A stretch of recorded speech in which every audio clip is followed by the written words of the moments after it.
মহার্ঘ ভাতা নিয়ে দারুণ সুখবর এলো সরকারের পক্ষ থেকে। আপনারা ইতিমধ্যে দেখতে পেয়েছেন যে এখানে বলা হচ্ছে মহার্ঘ ভাতা নিয়ে বড় ধরনের সুখবর, অর্থাৎ ইতিমধ্যে কিন্তু সরকারি কর্মকর্তা এবং কর্মচারীদের জন্য মহার্ঘ ভাতার যে সিদ্ধান্ত নেওয়া হয়েছিল সেই শিগগিরই সেটা বাস্তবায়ন হলে জানিয়েছিলেন জনপ্রশাসন মন্ত্রণালয়ের সিনিয়র সচিব ডক্টর মোখলেছুর রহমান। এবং এই মহার্ঘ ভাতা দেওয়ার জন্য একটি কমিটি গঠন করে দেওয়া হয়েছিল, 5 সদস্য বিশিষ্ট একটি কমিটি, এবং সেই কমিটি কিন্তু সুপারিশ করে অর্থ মন্ত্রণালয়ে পাঠানো হয়েছিল। এবং এখানে যেটা বলা হয়েছে যে মোখলেছুর রহমান জানিয়েছিলেন যে মহার্ঘ ভাতা ইস্যুটি অর্থ মন্ত্রণালয়, তবে আমি একজন মেম্বার, ইতিমধ্যে 2টি মিটিং হয়েছে, মহার্ঘ ভাতা খুব শিগগিরই হবে। তবে এবার এর ব্যতিক্রম হবে, আগে পেনশনভোগীরা মহার্ঘ ভাতা পেত না, এবার পাবে, একটা রিজনেবল হারে পাবে। পরের বছর ইনক্রিমেন্টের সময় ওই মহার্ঘ ভাতাটা আর বেসিকের সঙ্গে যুক্ত হবে।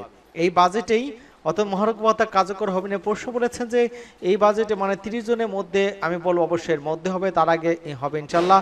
পার্সেন্টেজ বিষয়ে তিনি বলেন যে এই বিষয়ে অর্থ উপদেষ্টা এবং অর্থ সচিবকে জিজ্ঞাসা করেন, তারা বলতে পারবে কোন মাস থেকে ধরা হবে। সে বিষয়ে সচিব বলেছিলেন যে অনুমান করে বলা ঠিক হবে না, সে বিষয়ে অর্থ উপদেষ্টা এবং অর্থ সচিব পরিষ্কার করে বলতে পারবেন। পরবর্তীতে আমরা দেখতে পেলাম এই মহার্ঘ ভাতা বিষয় নিয়ে কিন্তু সরকারি কর্মসূচিতে মহার্ঘ ভাতা কি সরকার দেবে।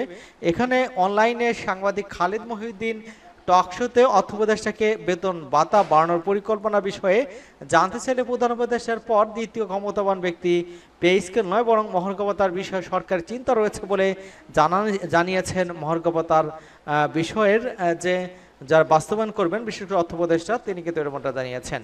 এবং এখানে সরকার কি পে স্কেল দিতে পারবে কিনা, না, বাংলাদেশ ব্যাংকের যে গভর্নর অর্থ উপদেষ্টা বলেছেন যে পে স্কেল আমরা দিতে পারবো না, কারণ পে স্কেল মানে হচ্ছে শুধু বেতন বাড়ানো না, বরং এটার সাথে আরো অনেক কিছু জড়িত আছে, তাই এটি নির্বাচিত সরকার দেবেন। তবে আমরা মহার্ঘ ভাতা বিষয়টা দেখেছি কিছু করতে পারি কিনা, এবং আশ্বাস দেন পরবর্তী আবার বাজার এবং অন্যান্য বিষয়ের সাথে মিলানো খুব একটা সহজ হবে না বলে কিছু নিরাশ করেছেন তিনি। কিছুদিন আগে অর্থ উপদেষ্টার বিভিন্ন সমালোচনার মধ্যে ইউটার্নের এবং মহার্ঘ ভাতার বিষয়ে সিদ্ধান্ত একরকম স্থির করে দেওয়া হয়, এবং মহার্ঘ ভাতা কবে দেবে ব্যাপারে সরকার কিছু এখন স্পষ্ট করেনি। এবং বাজেট না থাকলে কি মহার্ঘ ভাতা কার্যকর হতে পারে? সরকারি কর্মকর্তা কর্মচারীদের গ্রেড অনুযায়ী 2 ভাগে ভাগ করে মহার্ঘ ভাতা দিতে পারে সরকার। 14.5 লাখ সরকারি চাকরিজীবী মূল বেতনের সর্বনিম্ন 10% থেকে সর্বোচ্চ কিন্তু 20% হারে মহার্ঘ ভাতা দেওয়ার পরিকল্পনা রয়েছে।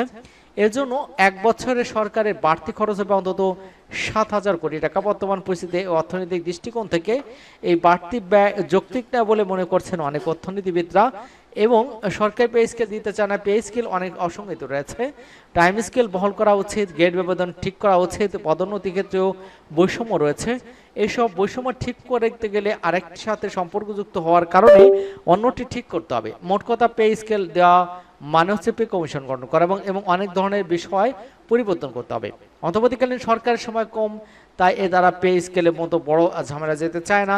হ্যাঁ, তারা কিছু সংস্কার বা পরিবর্তন করে 11-20তম গ্রেডের কর্মচারীদের বেতন ভাতা বাড়ানো দরকার বলে মনে করেন, এবং তারা যে বাজে অবস্থার মধ্যে দিন পার করছেন তা তার সরকার জানে বা অবগত আছেন, এমনটাই জানিয়েছেন। এবং আমরা সর্বশেষ যে দেখেছিলাম যে 11 থেকে 20তম গ্রেডের কর্মচারী ঐক্যজোটের ফোরামের যে 15 সদস্যের একটি প্রতিনিধি দল কিন্তু প্রধান উপদেষ্টার সাথে স্মারকলিপি দেখে এবং তার সাথে সাক্ষাৎ করতে যান। তারপরে আমরা দেখলাম যে প্রধান উপদেষ্টা এপিএস সাব্বির আহমেদ তাদের সাথে দেখা করেন এবং এই বিষয়ে অবগত করেন যে অচিরে তাদের মহার্ঘ ভাতা দিতে হবে, তার মানে কিন্তু তারা কঠোর কর্মসূচি অর্থাৎ কর্মবিরতিতে যাবেন। এবং তখন সাব্বির আহমেদ বলেছেন যে হ্যাঁ, মহার্ঘ ভাতার বিষয়ে সরকার কনসার্ন এ বিষয়ে অবগত আছেন, কিছু একটা করার চিন্তা করা হচ্ছে।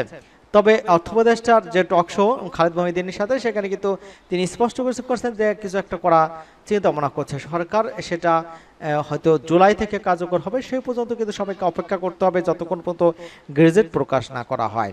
সকলকে ধন্যবাদ জানাচ্ছি, এবং আমাদের চ্যানেলকে যারা এখনো সাবস্ক্রাইব করেনি চ্যানেলটি সাবস্ক্রাইব করে আমাদের সাথেই থাকুন। ধন্যবাদ সকলকেই।